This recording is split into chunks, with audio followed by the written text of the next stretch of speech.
Why do you think we've lasted this long? Money, darling. It was either going to be an enormous flop or a huge success, you know. English rock group Queen has sold, wait for this, more than 55 million albums. The four of them don't get on very well anyway, and there have always been rumours of them breaking up, but... Breaking up when we're doing so well? Yeah. You must be kidding. I'm 38 years old and I thought I'd better do it before I pass out. And, Apart from their music, the four musicians who make up Queen have also developed an astute sense of business management. Are you very, very rich? I'm extremely rich. Fred, how do you feel playing and singing before 200,000 people? I haven't done it yet. Do you feel that Night at the Opera is perhaps you've reached a climax at a certain stage in your career? Oh, what are you saying? Do you like being rich? Of course. What do you do with your I money? flaunt it. What do you do with your money? I spend it. Do you ever worry that you could end up a lonely rich old man when you're 70? If I'm still alive, I will come back. Thank you. When do you expect that to happen? You mean peg out? Not for a while. Not for a while. I mean, I've created my own monster, really. And there are times where I wake up in the morning and I think, oh my God, I wish I wasn't Freddie Mercury today. Freddie, how has the AIDS thing affected you? Yes, it's quite regrettable. Would you say that you are very organized? Have you ever tried? Do you feel fulfilled? He's in for the Have you become somewhat disillusioned with mankind?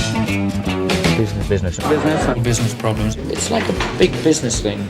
These days, talent consists of more than just being able to write a good song. I mean, you have to deliver it, you have to sort of package it, and you have to be there at the right time. Having talent is one thing, but to actually use it and feed it to the masses is another part of talent. It goes hand in hand. It's called hard sell, I think. You know, you just really got to sell your ass. It sounds very calculating, but I don't give a shit. But it's just that it was a musical career, but sort of it was coupled with a business sense and an intelligent approach. You have gone through a few managerial changes. You know about the Trident kind of thing. We used to be a Trident, and we're very, very careful and selective now on the kind of people who will work with us. We've sort of learned it the hard way. We didn't get a penny of record royalties from the first 3 albums.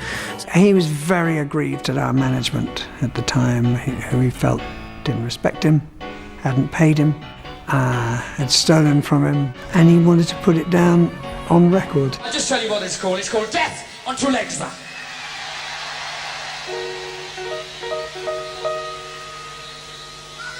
now's the old man that I used to know, anyway. You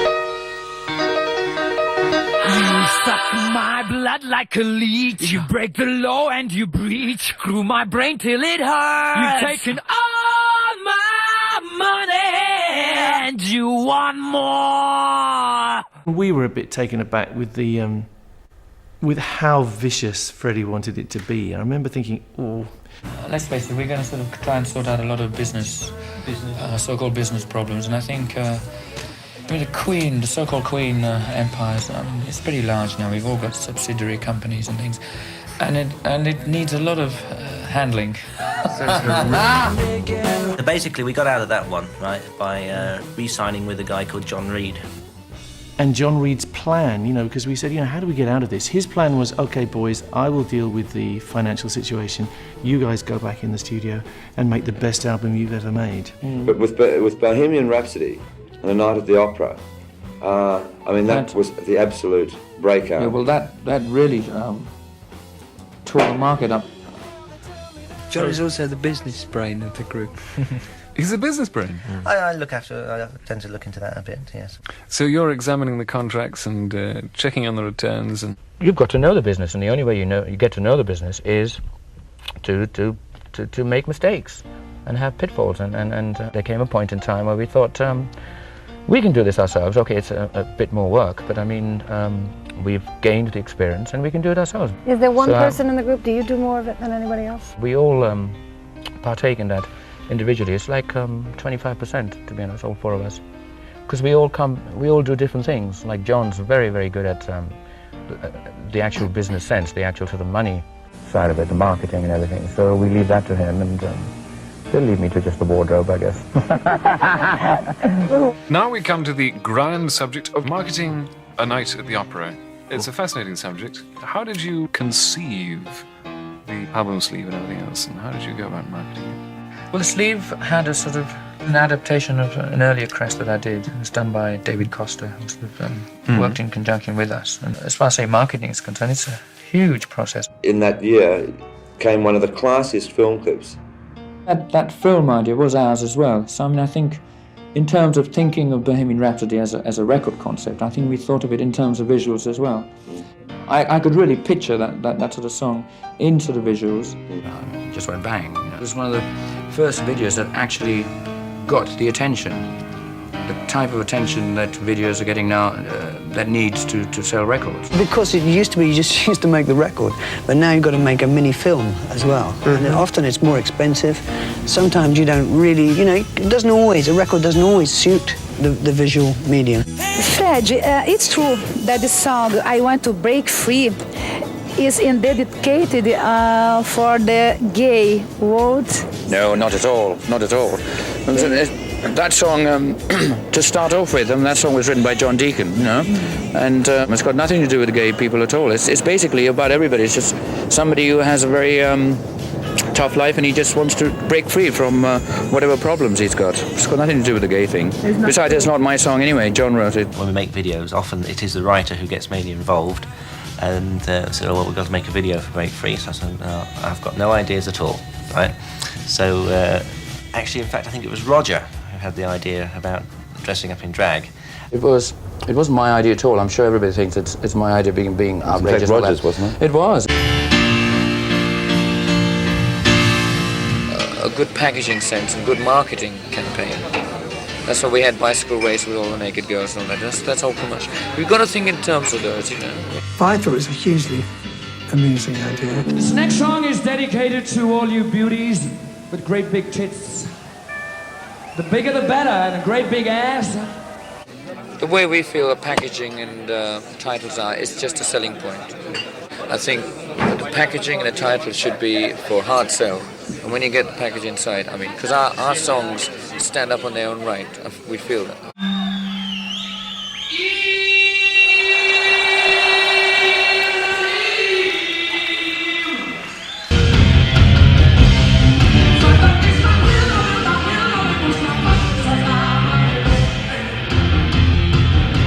I just wanted to do something Arabic content, really, because I mean there's so many Arabs in London. I just thought it's a commercial ploy, really. I just thought that the moment they heard that, all the Arabs will rush out and buy, because they're buying out everything else in England, and in America, the stations wouldn't play it because they thought it had a political message. You see, so it worked in reverse in America because I mean you know what they're like. My songs are just basically commercial love songs. I don't want to change the world. I don't want to talk about peace or any kind of sort of political content. John, I would say, is very rhythmic and very sort of commercial, very commercial, simple songs. Catchy songs, but also very fun-loving, you know. His songs are getting better every time, actually. I like our songs to be escapism. It's got to be an escapism. It's like going to see a very good movie. It's a big consumer thing. It is like a sausage factory after a while, you know. It's like music.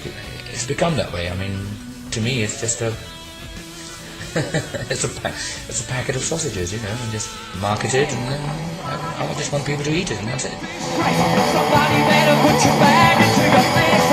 We will rock you. Queen could come up with the title "We Are the Champions." I mean, where's the modesty gone? Well, there isn't any.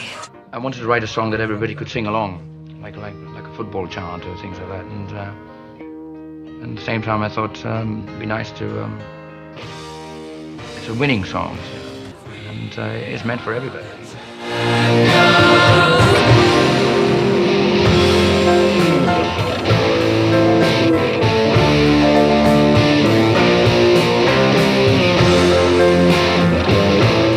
There's Yellow, there's ABBA, there's Rod Stewart. So I mean, you know, there's always competition, and we're never going to I'm never one for resting on my laurels, really, because I always know there's that competition, and that's what keeps us, you know, keeps the driving force there. The whole industry needs something like that. Every now and again you get a new phase, and everybody and then they get a bit too easygoing, and then somebody new comes in, and then everybody who's gone before says, "Oh, we better make sure." And I like that. It's good competition, and you need that. There's a lot of competition around. I mean, there is. How many groups on the road? I mean, it's. Well, I don't know. There is a sort of standard that we're sort of keeping up. We're in a way in a sort of competition, which is great. We've always been in competition within ourselves from the start. If I have songs that I feel are better than somebody else's, like I remember that Roger actually wrote about 3 or 4 songs, and as far as I was concerned, some of them weren't good enough, and I just said go back and write some more and things like that. So I mean, but some, then Roger will come up with something like Radio Gaga, and it's perfect. It's wonderful, and then I do encourage them. In a funny way, if they come up with a very good song, then I have to make sure that I write a good song. You've never really been the darling of the critics set. Does that annoy you? It used to. And it used to, they were very cruel and sometimes wrong and factually wrong. Journalism in England say the nastiest thing, that's why we never do any damn interviews in England. Yeah, the media were trying to break us up nearly sort of 5 or 6 years ago. In fact, almost when we started, or when we actually became successful. Because I mean, that's what the press love.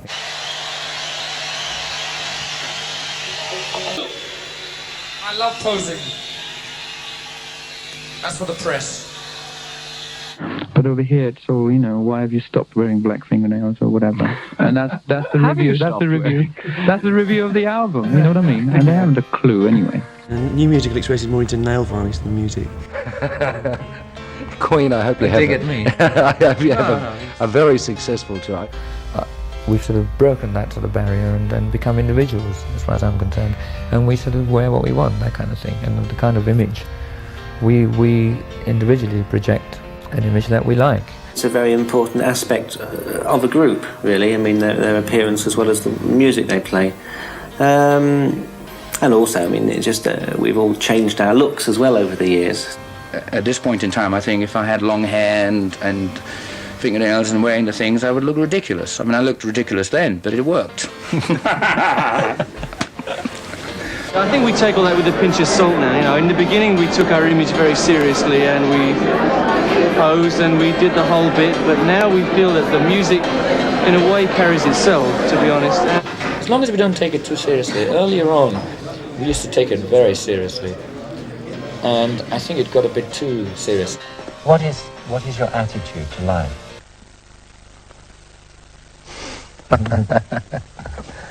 I don't know, actually at this point in time I think it's just having a good time, to be honest, yeah. Before it was very serious and I thought this is the way a star behaves or whatever. Now I don't give a damn.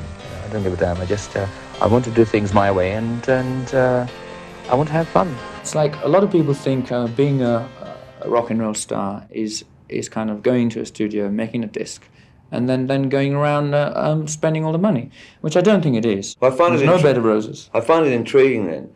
It's hard work. There's been no bed of roses. No pleasure cruise. No. You're going to take some time off when you go back to London, aren't you? That's the plan, yeah. You have to get refreshed every now and again, and we haven't really had a holiday for the last 4 years or so. We've always said this is time off, but then it isn't. This is something very new, though. You've never produced anyone outside of your own records before. We're either on the road or in the studio doing our own stuff, and there really is no time. Nobody believes me. There is no time to do that kind of thing. And Freddie had literally, I think, 3 or 4 days to do this in, and sort of sacrificed what little holiday we had before we came here. It's called The Man from Manhattan, and this is Eddie Howe. Oh, I'm the man from Manhattan, ole. The man with the price on his head. Man from Manhattan. All my sort of playing is done by ear.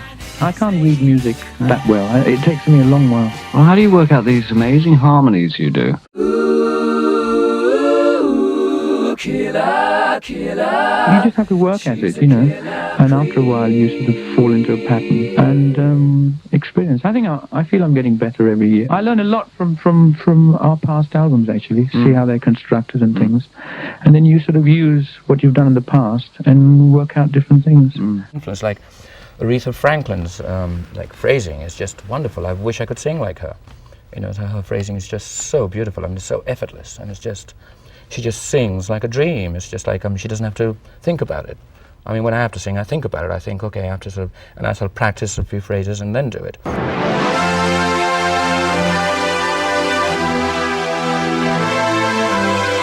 Freddie at that time said, write me stuff. He said, I know I don't have very long.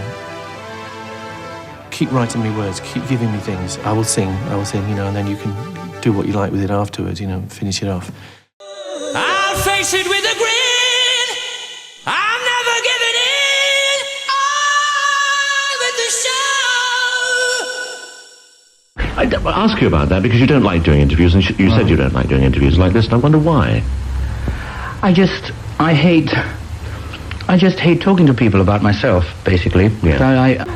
I find it I think it's not very interesting, to be honest, and talking about myself. In one way, that's nice, because I don't want everyone to know about my real inner feelings, because that's my private life, I think. So I think there are very few people, basically people who I call very close friends, who actually know the other side of me. And I think there are many sides to most people.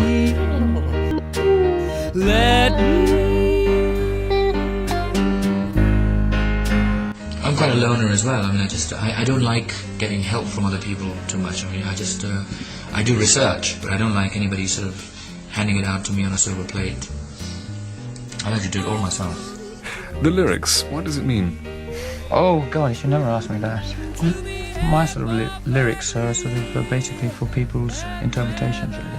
I mean, I think I've forgotten what they're all about. I hate actually trying to analyse my songs to the full. It's like people still ask me what Bohemian Rhapsody is about, and I say I don't know, because I think it loses the myth.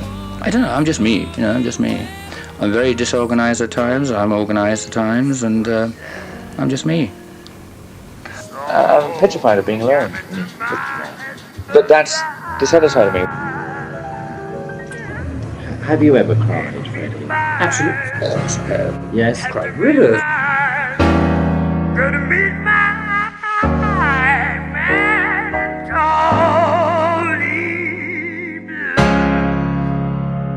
There must be times when you do need to turn to someone and speak to someone.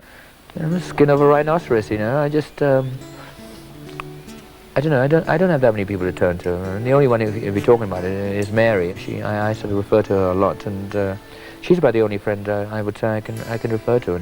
The days have gone where I actually felt that when I was on stage, when I came off, I still had to sort of portray that Freddie Mercury image because of other people. I used to do that before because you have to grow up and you have to understand. You have to really come to grips with success. And over the years, I found out that you can become a very, very lonely person if you have to do that. But I will say one thing is that I think I am a man of extremes. I'm very vulnerable and I can be a real baby if they find me the right time. At the same time, I'm very strong and very hard. And there's no half measures with me.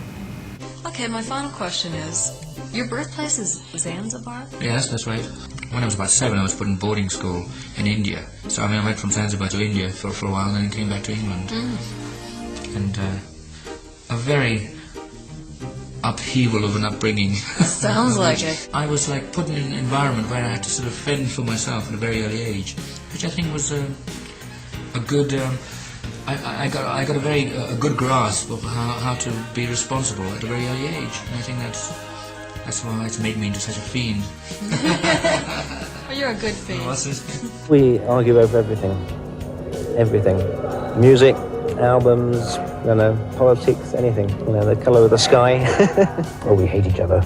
No, I mean, is that why you've lasted this long, or that's why you've stayed together for this long? Now we've learned to accept each other instinctively, you know what I mean? We know it's a kind of job. It's not a 9-to-5 job, but it's a job like anybody else. We just, you know, we argue a lot, we fight a lot, but then in the end, you know, what really is the key feature is that we must come up with some product, some good stuff, so we know. I need Brian's voice, or I need Roger's voice, and John's, to make that little delicacy that makes it a Queen sound. I shall be doing it in a wheelchair, dear, don't you worry. There's a lot more humour in Freddie than I think the general public realised. Who told you that? Do you ever worry that you could end up a lonely rich old man when you're 70? And I don't sound sort of morbid. No. But I mean, I know I'm 41, and 70 is a long way away, and I don't give a damn. And as far as I'm concerned, I mean, I have lived a full life. And if I'm dead tomorrow, I don't give a damn. I don't really think about, my God, when I'm dead, are they going to remember me? I don't really think about it. It's up to them. When I'm dead, who cares? I don't. And you said, guys, you don't need to feel like you need to make conversation. He said, I'm just so happy that you're here, so even if we say nothing, it's just having these moments. I wish that for 5 minutes or 3 minutes they're happy, they can then discard it like a tissue. Or bring a smile on a sour face. That to me is worthwhile. From Queen, thank you very much. Sayonara.